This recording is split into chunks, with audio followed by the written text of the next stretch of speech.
예, 오늘 4월 14일 날 계획된 또 내용을 한번 살펴보겠습니다.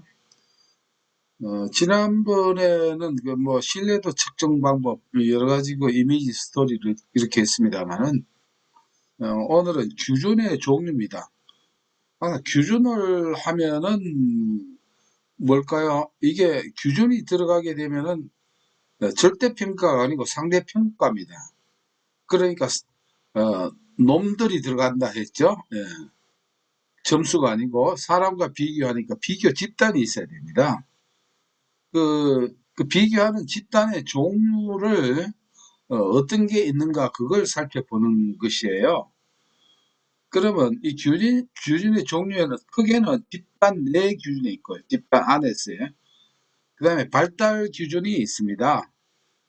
그래서 발달 규준은 뭐 한 문제, 두 문제 이렇게 나올 정도고, 우리가 이제 집중적으로 많이 나오는 건 집단 내 규준입니다.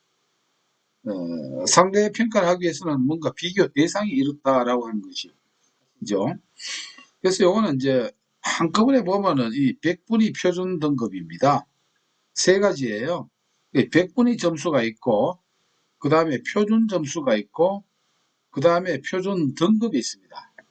요 세 가지. 그러니까 집단 내 규진 세 가지 하면은 100분위 점수, 그 다음 표준 점수, 그 다음에 표준 등급 또는 이걸 스테나일이라고도 이렇게 표현을 하거든요. 이렇게 세 가지가 있다. 이렇게 하면 됩니다. 100분위 점수는 딴 게 아니고 이 100등분을 한다 이 말이에요. 이 기준을 예를 들어서 뭐 꼭 100명만 하는 게 아니고 이걸 참고를 하시면 안 됩니다. 이거는 이 100분위 표준 등급을 한꺼번에 외우는 하나의 용어로 그렇게 한 것이고, 예를 들어서 뭐 520명이라 하더라도 이 점수를 100단계로 이렇게 점수별로 분류해서 이 단계를 이렇게 100분이라고 하는 것은 100개 단위로 분류한다 이런 것이죠. 그러면 각각의 점수를 이렇게 내다 보면 100개 단위로 이렇게 분류를 하는 이것이 100분위 점수입니다. 100분위 점수. 이렇게 뭐 점수를 이렇게 내면 뭐 이런 거는 간단하게 되죠. 예를 들어서 뭐 50명이라 하더라도 이거를 또 확장을 해서 100등급으로 이렇게 나눈다는 것입니다. 그러면은 100분위 점수가 있으면은 이걸로 가지고 그걸 기준으로 해서 비교를 한다. 그래서 상대적 위치를 알 수 있다. 뭐 이런 뜻입니다. 그 다음에 표준 점수라고 하는 것은 어떤 우리가 통계를 보다 명확하기 위해서 이래 분포 모양을 이렇게 만듭니다. 그래서 중앙값에서 전부 다 표준으로 이 표준이라고 하는 것은 여기 나와 있죠. 정규 요리 분포상입니다. 이런 모양이 우리가 정규 분포라고 합니다. 좌우 중앙을 중심으로 해서 좌우 모양이 대칭이 되는 이러한 그 형태거든요. 그러니까 이 평균에서부터 떨어진 이 거리입니다. 요 거리를 측정하는 겁니다. 요걸 이제 표준 점수, 더 정확히 말하면 정규 분포상에서 평균으로부터 표준 편차를 측정하는 겁니다. 표준 편차. 이렇게. 그러니까 이렇게 세부를 하는 게 아니고 이렇게 표준적 요 편차를 이렇게 이제 계산하는 겁니다. 요것이 표준 점수다 한다 이렇게 생각하시고요.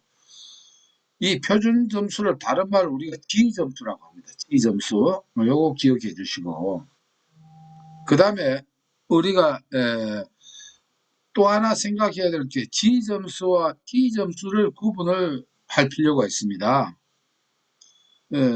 그러면 요거는 계산 문제도 나올 수가 있거든요. 그래서 잠시 말씀드리면은, 예를 들어서 자기 점수가 있을 거예요. 예를 들어 자기 점수가 75점이라고 합시다. 그러면 그 평균 점수가 있을 거예요. 평균 점수. 평균 점수가 만약 60점이라고 합시다. 100명 중에 평균 점수가 60이고 자기의 점수는 75점입니다. 그러면은 이 원점수, 자기 점수에서 평균 점수를 뺍니다. 빼면은 이제 이게 15가 되겠죠. 이것을 뭐로 나누면 표준 편차가 있습니다.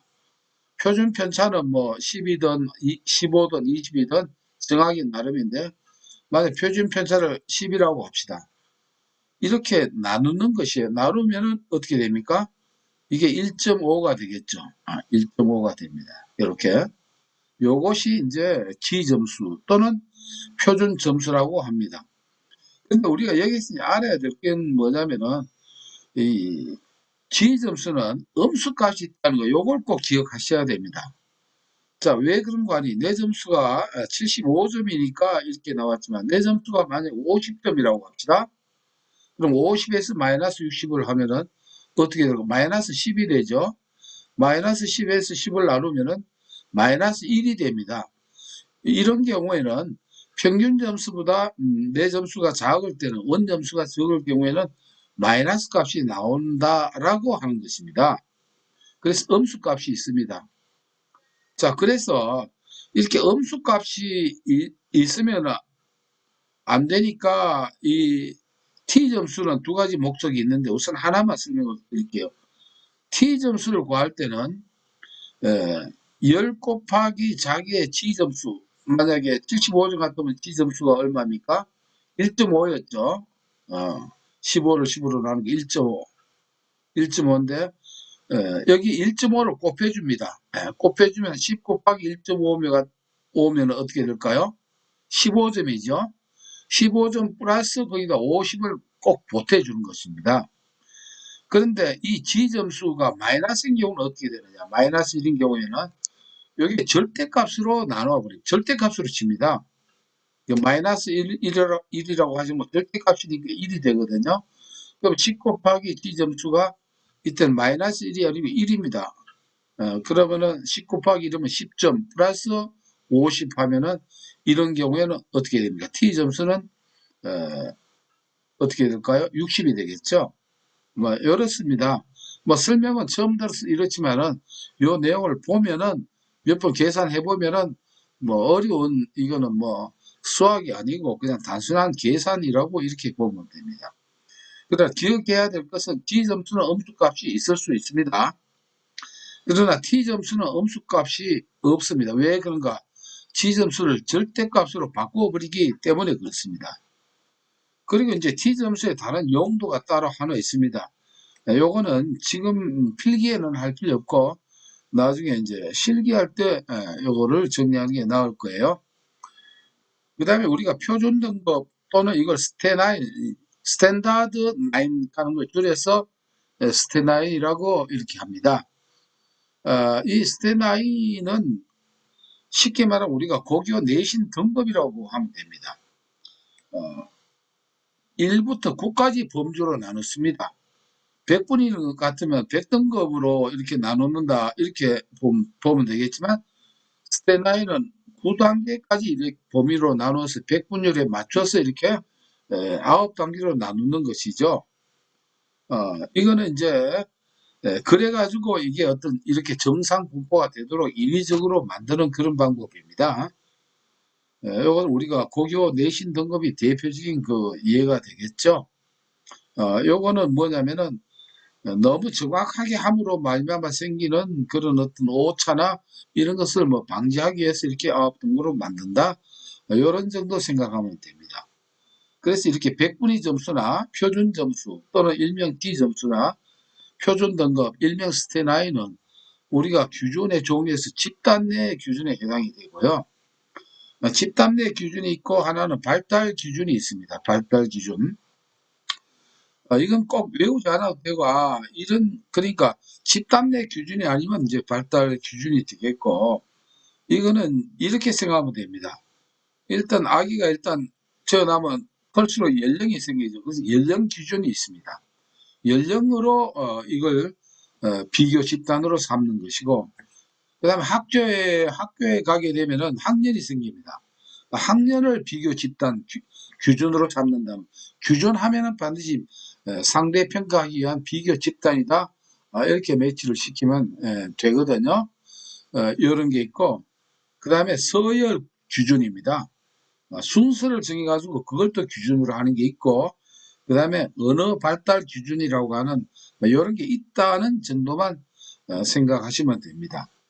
그래서 하면은 나이를 먹고 학교에 가서 학년 기준이 생기고 학교 가서 시험을 치다 보면은 석차가 나오니까 서열 기준이 있고 또 하다 보면 언어도 발달하니까 언어 발달 기준이 있다. 뭐 이런 정도로 그냥 한번 이렇게 들어봐 놓으시면 되겠습니다.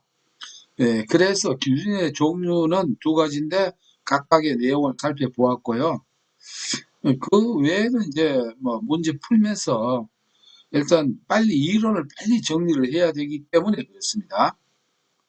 그 다음에 이제 우리가 문제풀이를 집중적으로 들어가야 됩니다. 그 다음에 이제 11과입니다. 검사 분류 방법입니다. 이 검사 분류 방법은 그 실기에는 많이 나오는데 필기에는 그렇게 많이 나오지 않습니다. 그래서 간략히 말씀드릴게요. 출제도 5문제, 6회 이렇게 나왔거든요. 이 검사하는 뭐 여러 가지 검사가 있는데 이 검사를 어떤 그 분류하는 거는 첫째 측정하는 내용이 뭐냐에 따라서 분류하는 방법이 있습니다. 측정하는 내용에 따라서 자 이것을 우리가 기억하기 위해서는 내용이니까 안에 있는 거죠. 우리 사람 마음에 뭐가 있다? 인정이 있다 이렇게 생각하시면 인정이 안에 있다. 그래서 인정이 하나의 뭐냐면은 이 두 가지 키워드가 됩니다. 그래서 이는 뭐냐면은 인지적 검사입니다. 정은 정서적 검사이다. 이렇게 되면 됩니다. 그래서 측정 내용에 따라서 뭐냐면 인지적 검사가 있고 정서적 검사가 있다. 일단 이렇게 정리를 했습니다. 큰 카테고리를. 그 다음에는 뭐냐면 인지적 검사에 어떤 게 있느냐, 정서적 검사에 어떤 게 있느냐, 요겁니다. 자, 우리가 직업상담사 시험 합격할 때 하나의 그 비결은 뭐냐면은 심리검사도 그렇고 여러 가지 기법들이 나타나요. 이론 기법이 있고 검사에도 뭐 이런 방법이 있잖아요. 문제는 이 방법은 하나만 알아서는 되는 게 아니고 이러한 방법의 카테고리가 어디에 속해 있는가 이걸 아는 게 대부분입니다. 이게 예를 들어서 지능검사 우리 다 알죠. 적성검사 압니다. 그럼 이게 인지적 검사에 속하는지 정서적 검사에 속하는지 카테고리를 찾는 거예요. 그렇기 때문에 우리가 인지적 검사 그 다음에 그건 무슨 맛인지 알겠다. 뭐 지능검사, 적성검사, 성취검사 이런 거 각각은 다 우리가 알 수 있거든요. 그러나 그렇게 산발적으로 흩어져서 우리가 준비해 가지고는 시험 칠 때 곤란합니다. 그럼 어떻게 해야 되느냐? 인지적 검사 안에 속해 있다는 걸 이 카테고리를 알아야 되거든요.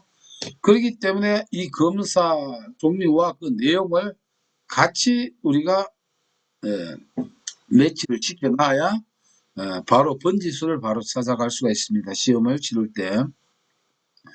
그러면 인지적 검사를 이 용어가 딱 인지적 검사라고만 하는 게 아니고 이것을 성능 검사라고도 하고 또는 능력 검사라고도 하고 그 다음에 극대 수행 검사 이렇게 합니다. 그래서 이걸 뭐 성능이 극에 달하는 데서 명칭이 이렇게 각각으로 이렇게 출제가 되거든요. 그러니까 이 명칭이 같은 의미다라고 하는 거 하나 정리를 해야 됩니다. 그럼 인지적 검사는 인지적 능력을 평가하는 검사거든요. 인지적 검사, 그 말 그대로입니다. 인지적 능력을 평가하는 검사인데, 자, 이렇게 할 때 요 세 가지는 지능검사, 적성검사, 성취검사인데, 요거는 지적성이라고 이렇게 하시면 뭔가 지적성이 있다 해서 지적성으로 같이 연관시켜서 우리가 기억을 하면은 번지를 찾는데 혼란이 없다는 것입니다. 그래서 무슨 검사, 지는 무슨 검사, 지능 검사, 적은 적성 검사, 성은 성취 검사 이런 게 있다. 그런데 이런 것은 인지적 검사에 속하고 다른 말로 성능 검사, 능력 검사, 극대 수행 검사라고도 한다 이렇게 되어 있어요. 그리고 이러한 검사를 지능 검사, 적성 검사, 성취 검사 이런 것을 우리가 또 평가 목적에 따라서 이렇게 또 분류한다. 이런 또 표현이 나와요. 예, 그래서 조금 이렇게 잘 좀 정리할 필요가 있고요. 그리고 이러한 인지적 검사의 특징은 뒤에 나온 정서적 검사와 비교를 하면 이제 쉽게 우리가 분별할 수 있거든요. 그러니까 이 인지적 검사는 일반 문화 정답이 있는 문제가 아니라라고 하는 것이고 그 대신 참 정답이 있는 것입니다. 인지적 검사니까 바로 인지하고 있느냐 잘못 알고 있느냐에서 정답이 있고 이 검사를 할 때는 시간 제한이 있습니다. 시간 제한이. 여기에 하나의 인지적 검사, 즉 지능 검사나 특성 검사나 성격 검사의 특징입니다. 그래서 수검자가 자신의 능력을 최대한 발휘하는 것이 중요하고 대체로 인간 전체보다 인간의 일부 능력만을 측정하는 것으로 그래서 능력 검사라고 이렇게 한다는 것입니다. 그 다음에 이 인지적 검사와 비교되는 검사가 정서적 검사인데 요거는 성량 검사 또는 습관적 수행 검사라고 합니다. 그럼 이거는 인지 검사가 아니기 때문에 비인지적 검사이며 인간의 인지적 능력 이외의 정서나 동기, 흥미, 태도, 가치 등을 재는 검사입니다. 그러면 요거하고 비교를 하면 됩니다. 일반적으로 이거는 정답이 없습니다. 왜? 그렇게 좀 무슨 정서에 무슨 정답을 찾거나 이런 건 없잖아요. 그리고 또 시간 제한도 없는 문항들로 구성되어 있습니다. 그래서 이것을 줄이면 성형태입니다. 성형태. 즉 성격 검사. 이거 뭐 성격이 무슨 정답이 없겠죠. 흥미의 정답도 없습니다. 태도 이렇게 해서 이렇게 성형태로 외우고 지적성 성형태. 인지적 검사는 지적성이다. 정서적 검사는 성형태다. 이렇게 구분을 하는 걸로 하고 넘어가겠습니다. 여기에 너무 많은 시간을 뺏길 수가 없기 때문에요. 그 다음에 검사 실시 방식입니다. 방식. 방식은 말이죠. 요거는 지금은 암기하지 하셔도 됩니다. 이거는 실기 때 이렇게 정리를 하는 게 좋아요. 지금 우선 필기를 하는 게 단추를 끼면은 그게 순서가 맞겠죠. 뭐 이렇게 이 이미지 스토리는 생략할게요. 수행 검사가 있고 지필 검사가 있습니다. 그리고 속도 검사와 역량 검사가 있고 개인 검사와 집단 검사 이렇게 이거는 방법입니다. 그래서 수행 검사는 동작성 검사입니다. 뭔가 실제로 물건을 다루는 걸로 검사하는 거. 운전면허 시험의 주행 검사 이런 게 수행 검사예요. 지필 검사는 종이로 가지고 하는 거예요. 이거는 이제 운전면허 시험 같은 게 필기 시험이 지필 검사요. 실제 주행 검사를 하는 것은 수행 검사 또는 동작성 검사라고 합니다. 그리고 속도 검사와 역량 검사가 있어요. 속도는 시간 제한을 두는 거고 역량 검사는 시간 제한이 없는 차이가 있습니다. 역량만 측정하기 때문에 보통은 다 이제 속도 검사 시간 제한이 있겠죠. 그러나 역량 검사 같은 게 시간 제한이 없습니다. 그러면 그 대표적인 예가 세계 그 수학 경시대회 이런 겁니다. 시간 제한이 없어요. 이런 것은 역량입니다. 이런 게 있고 그 다음에 개인 검사와 집단 검사 있습니다. 한 사람씩 하는 게 개인 검사입니다. 지능 검사라든가 뭐 HTP 검사 이런 게 있고 집단 검사는 한꺼번에 여러 명이 실천할 수 있는 검사로서 다면적 인성 검사에서 MMPI 뭐 성격 유형 검사 이런 게 있습니다. 뭐 이런 정도만 일단 한번 맛만 보고 넘어가도 되겠습니다. 문제는 그렇게 많이 나오는 게 아니거든요. 그 다음에 질적 특정 도구와 양적 특정 도구 있습니다. 이걸 우리가 다른 말로 정질적 검사 또는 정량적 검사라고 합니다. 질량으로요. 자, 그렇다라고 하면은 우리가 질적 측정 도구는 상담 심리학이 처음에 할 때 했던 게 있어요. 생애 진로 사전, 직업 가계도, 제노그램 그렇게 했죠. 상호 역할 놀이, 뭐 이런 직업 카드 분류 이런 것들이 바로 우리가 상담 초기 배웠던 이런 겁니다. 이거는 수치로 계산할 수가 없습니다. 결과를요. 그래서 이런 것을 질적 측정 도구라고 하고 또는 정질 검사 이렇게 합니다. 그러나 암거 일반적으로 점수로 이렇게 환산이 가능한 이런 것은 양적 측정 도구라 하더라. 뭐 이렇게 이것도 정리를 하면 됩니다. 문제는 뭐 몇 문제 안 나오고 다 보면은 그렇게 생소하지 않는 것입니다. 그 다음에 이제 12과의 평정특배 5, 6 하는데요. 한 문제 나왔거든요. 사실 요거는 실기 때 이게 이제 좀 자세히 설명드려야 될 겁니다. 즉 뭐냐면은 평정척도 오류는 우리가 신뢰도나 타당도 측정할 때도 오류가 있고 무선적 오차는 인정을 해야 되죠. 아무리 표준화된 검사라도 무선적 오차, 우연히 발생하거나 어쩔 수 없이 일어나는 오차는 어쩔 수 없습니다. 그건 인정을 해줘야 되고 또 오차, 그러한 그 오차 범위 내에는 뭐냐면은 무시해도 된다. 이렇게 지난주에 아마 정리를 했을 거예요. 근데 평정척도의 오류는 뭐냐면은 검사를 받는 사람이 이렇게 어떤 그 오류 저기 뭐냐면은 그런 내용이 아니고 채점자들의 오류입니다. 채점. 쉽게 말하면 이거는 예를 들자면 필기 시험일 경우에는 오류가 생겨나지 않습니다. OCR 카드를 그냥 판독기에 넣으면 바로 이렇게 나오거든요. 그러나 실기 시험은 이 평정척도 채점자의 오류가 있습니다. 예를 들자면 한 가지 예를 그렇겠죠. 뭐 하도 한 몇 사람이 수만 장 그 필기 시험을 채점을 하다 보면은 뭐 이렇게 오류가 생긴다. 이것을 두고 하는 겁니다. 이건 이제 필기 시험 칠 때 우리는 이 세 가지 오류를 활용을 해야 됩니다. 채점자들의 이 오류를 이 현상을 활용해서 단 몇 점이라도 더 받을 수 있도록 해야 된다. 이런 겁니다. 그래서 관용의 오류라고 하는 게 있어요. 가능하면은 후하게 주려고 하는 이런 오류가 있고 중앙 집중의 오류, 중앙 집중 경향의 오류라고 하는 것은 가능한 평균에 엔간하면 가운데 쪽으로 이렇게 맞춰주려고 하는 오류가 있고 후광 인상의 오류는 뭘까요? 처음에 이 사람이 문제를 잘 풀고 글자를 잘 쓰고 이렇게 하면은 좋은 점수 주면은 뒤에 문제도 잘 했겠지 하고 후하게 주려고 하는 이런 오류가 있더라 정도만 정리하고 넘어가면 되겠습니다. 문제는 한 문제밖에 안 나왔어요. 그 다음에 심리검사의 종류입니다. 이번에 이제 여태까지 이제 심리검사의 여러 가지 정의라든가 뭐 이런 신뢰도 타당도 등록을 봤는데 이제는 이러한 그러한 것을 통해서 하는 심리검사는 어떤 게 있느냐 하는 겁니다. 종류는 많이 있거든요. 많이 있지만은 우리가 그걸 다 뭐냐면 기억할 필요는 없습니다.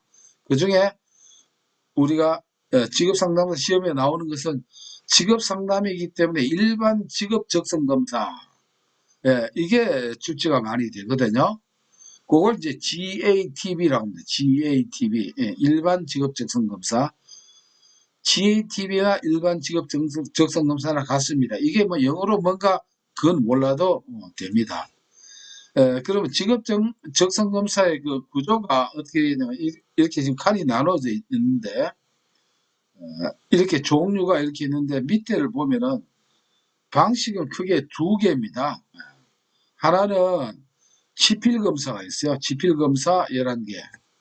그 다음에 수행검사 4개. 수행검사는 동작검사입니다. 이렇게 크게는 두 가지 분류가 나눠지고, 그 다음에 거기에 각각 이제 해당되는 검사명이 있고, 이런 걸 알 수 있다. 이런 등등으로 이렇게 형성이 돼 있는데 말입니다. 이거 다 암기할 필요는 없습니다.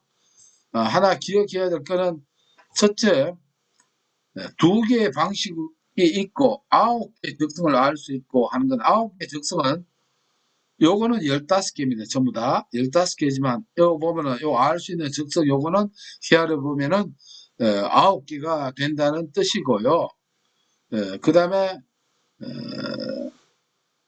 명칭 비교 검사는 사무 지각에 대한 적성을 아는 것이다. 요게 출제가 요게 되니까 요거 기억해 주십시오.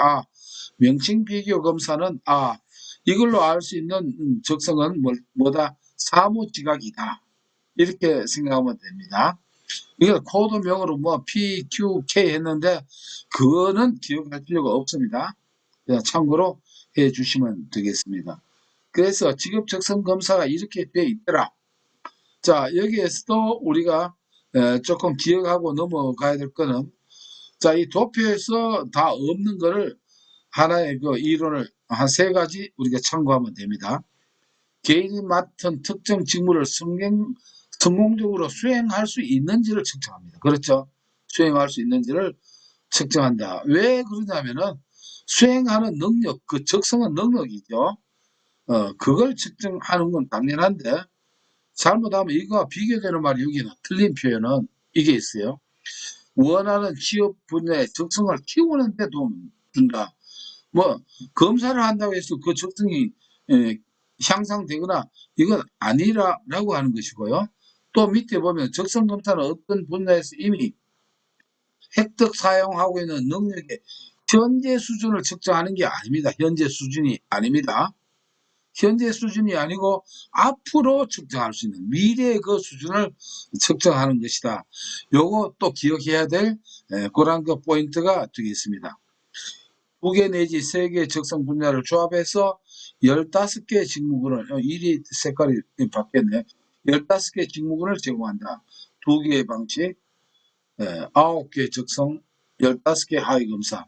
이렇게 하나를 가지고 단순하게 판단하는 게 아니라 이걸 조합해가지고 이렇게 직무군을 제공한다 정도만, 정리를 하고, 아까 한번 했던 걸 다시 복습하면은 사무 지각 적성은 명칭 비교 검사이다. 요거, 15개 중에 요거 하나 기억을 해 놓으시면 됩니다. 틀린 답안은 요 2가지는 조금 전에 했고요. 이 직업적성 검사에서 상황 판단력이나 과학적성 이렇게 심도 있는 이런 거는 직업적성 검사에서 알 수 있는 내용이 아니다라고 하는 거. 요거 상과 상황 판단력, 과학적성은 직업적성 검사에서 알 수 있는 내용이 아니다라고 이렇게 말씀을 드리겠습니다. 이렇게 이제 정리하면 어때요? 뭐 나머지는 뭐 제가 굳이 설명해야 되고 그런 건 아니고 풀면은 다 해설하고 비교해 보면은 이해가 이제 될 수 있는 그런 그 내용입니다. 그 다음에 우리가 이제 이 웩슬러 지능검사입니다. 14가. 직업적성검사보다는 작지만 그래도 적성 심리검사 종류에서는 꽤 출제가 됐거든요. 이것도 그 구성은 이렇게 돼 있어요. 구성은. 직업적성검사의 구성이 일단 이렇게 돼 있는데, 여기서 우리가 알아야 될 거는, 자, 아까 그 직업적성검사는 기필검사와 수행검사, 즉 동작성 검사로 나누어져 있죠. 적성검사는 운동이라고 생각하면 됩니다. 언어성 검사가 있고 동작성 검사로 이렇게 나누어지더라. 이렇게 하면 됩니다. 자, 여기에서 우리가 생각해야 될 거는 요게 언어성 검사가 6개고 동작성 검사가 5개입니다. 그럼 여기 출제가 어떻게 되느냐면은 이런 것들이 어디에 속하는가 본질을 찾는 겁니다. 모양 맞추기가 언어성 검사인지 동작성 검사인지 이걸 알아야 되거든요. 그러면은 이때 자 한번 볼까요? 11개를 다 외울 경우도 있을 겁니다. 언어성 검사 6가지 외우고 동작성 검사 5가지 외우고. 이거는 제가 그 추천하는 방법이 아닙니다. 뭐만 외우면 되느냐? 동작성 검사 5가지만 외우면 됩니다. 그러면 동작성 검사에 해당되지 않으면 그게 무슨 검사가 될까요? 언어성 검사에 들어가는 걸로 그렇게 정리하면 되겠죠. 11개 다 기억하려고 하지 마시고 5개만 기억하는 쪽으로 하자는 겁니다. 자, 이 5개도 또 뭐 빠진 것 잡기, 차례 맞추기, 토막대기, 모양 맞추기, 바꿔서 이렇게 있는데 이것을 간단하게 기억할 수 있는 방법을 제가 키워드 드립니다. 동작인데 이 모차르트를 생각하시오. 모차르트가 발표 연주 피아노를 치는데 아주 바빠요. 그냥 그래서 모차르트 바쁘다. 원래는 모차르트 바쁘다 이렇게 되는데 모차르트 바빠.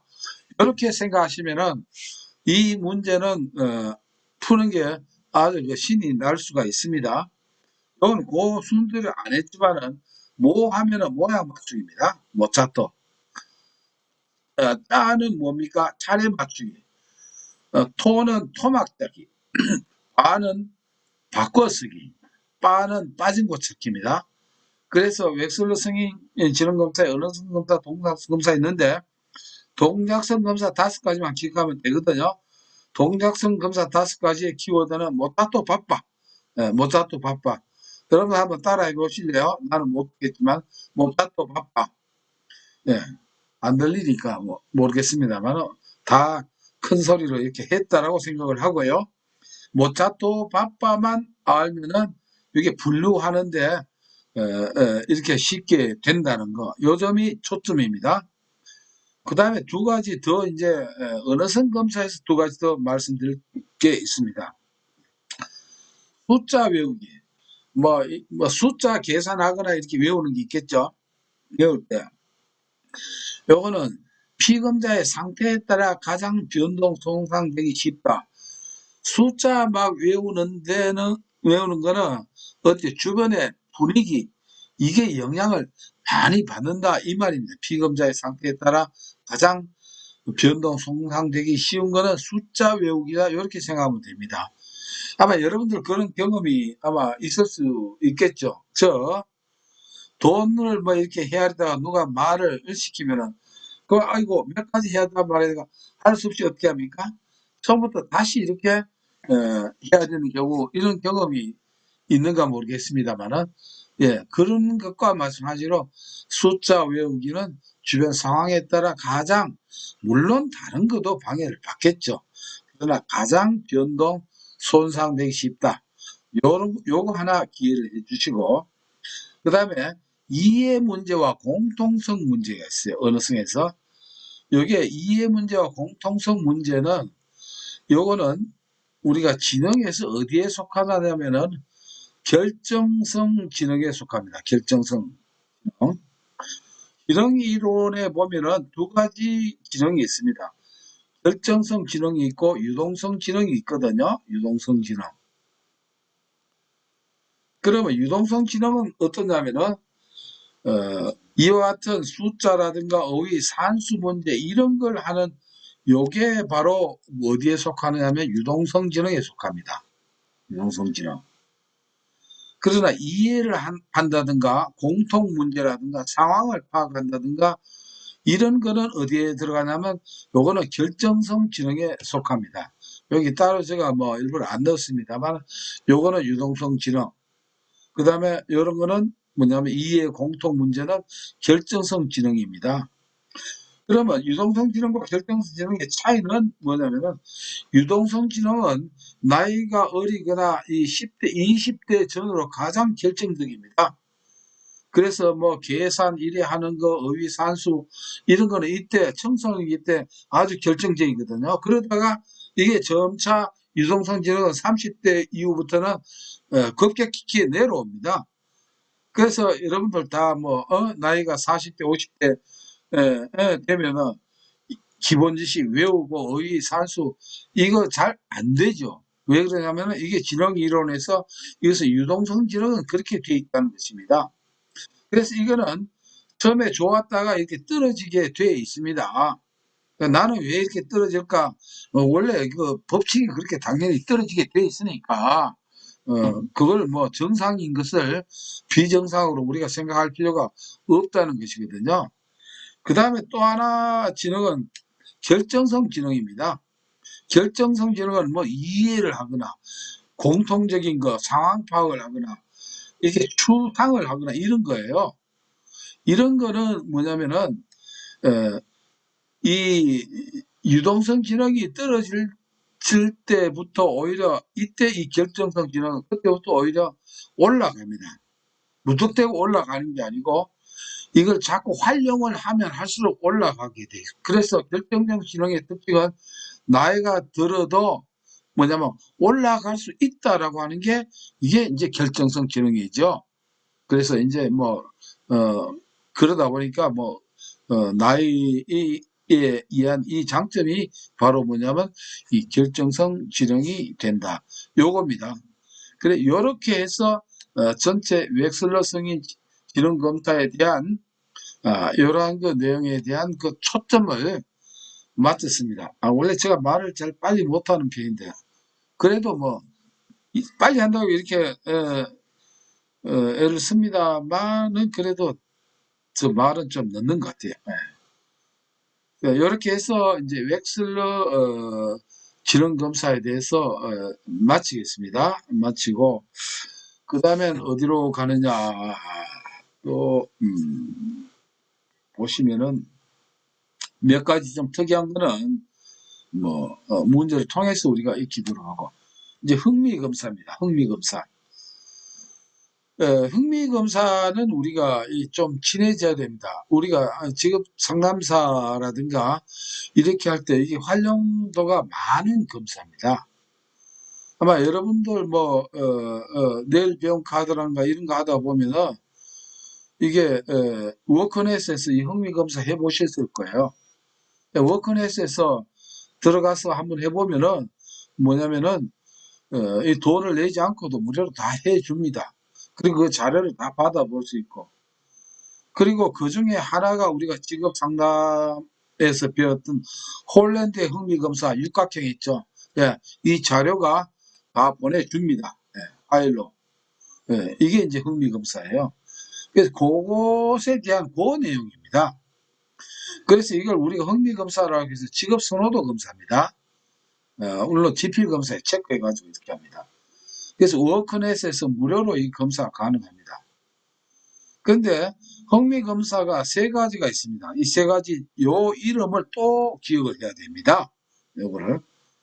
그러니까 직업선호도 검사 또는 흥미검사니까 흥미검사 뭐 어때요? 선호도 검사니까 흥미 있는 거는 흥미검사니까 흥미가 생긴다. 이 말로 우리가 힌트와 키워드를 삼는 흥미가 생긴다. 그래서 흥미가 생기니까 흥이 생성된다. 왜? 재미가 있으면 자꾸 흥미가 생성이 되지요. 그래서 흥생성입니다. 그래서 흥미 검사가 있고 뭐가 있습니까? 생활성 검사가 있고 성격 검사 이렇게 있습니다. 흥생성, 흥미 검사, 생활성 검사, 성격 검사입니다. 근데 여기에서 참고로 말씀드릴 것은 뭐가 있느냐면은 이 중에 S 검사가 있고 L 검사가 있습니다. S 검사가 세 가지 다 할 경우에는 뭐냐면 이게 L 검사입니다. 워크넷에서 L 롱텀이라는 뜻이거든요. 그러니까 시간이 길죠. 세 개나 하니까 시간이 깁니다. 그런데 뭐 이것도 요새는 뭐 바쁘다 이러다 보니까 바쁘면 이 세 가지도 다 못합니다. 시간이 꽤 걸려요. 그럴 경우는 S 검사입니다. 예, 쇼텀 이제 검사 되거든요. S 검사. 그때는 요 흥미 검사 하나만 합니다. 그렇게 해도 돼요. 흥미 검사 하나만 하거든요. 요 구분을 아시면 됩니다. 그러면 이게 이제 출제가 이렇게 되죠. S 검사와 L 검사에 공통적으로 해당되는 거 이렇게 나오겠죠. 그럼 뭘까요? 예, 흥미 검사가 된다 이 말입니다. 예. 왜냐하면은 L 검사에는 흥미 검사 이게 S 검사가 포함돼 가지고 세 가지로 구성되어 있기 때문인 것입니다. 그 다음에 또 이제 스트롱 직업 탐색 검사라고 하는 게 있습니다. 스트롱 강하다 해서 흥성입니다. 흥미도 성숙해서 직업 흥미 검사, 진로 성숙도 검사가 있습니다. 직업 흥미 검사, 직업 성숙도 검사인데 직업 성숙도 검사는 뭐 여러분들 앞에 했던 게 기억 날라가 모르겠어요. 크라이티스의 바로 CMI 검사입니다. 직업 성숙도 검사. 크라이맥스 절정에 이르렀다 해서 진로 성숙도 검사. 요게 스트롱이라는 사람이 만든 직업 탐색 검사에는 직업 흥미 검사와 직업 성숙도 검사가 있더라. 이렇게 두 가지가 있더라. 이렇게 정리를 하겠습니다. 이렇게 해서 흥미 검사가 이제 끝났고요. 뭐 또 문제 이렇게 이제 푸시면 됩니다. 빨리 나왔네. 그 다음에가 이제 이게 성격 5요인 검사입니다. 성격 5요인 검사 있는데 문제 출제는 얼마 안 됐어요. 근데 이 조금 혼란스럽고 이건 또 필기에 또 이게 나오기 때문에 우리가 실기에 나오기 때문에 필기에 어느 정도 좀 대비를 하고 가는 게 좋겠습니다.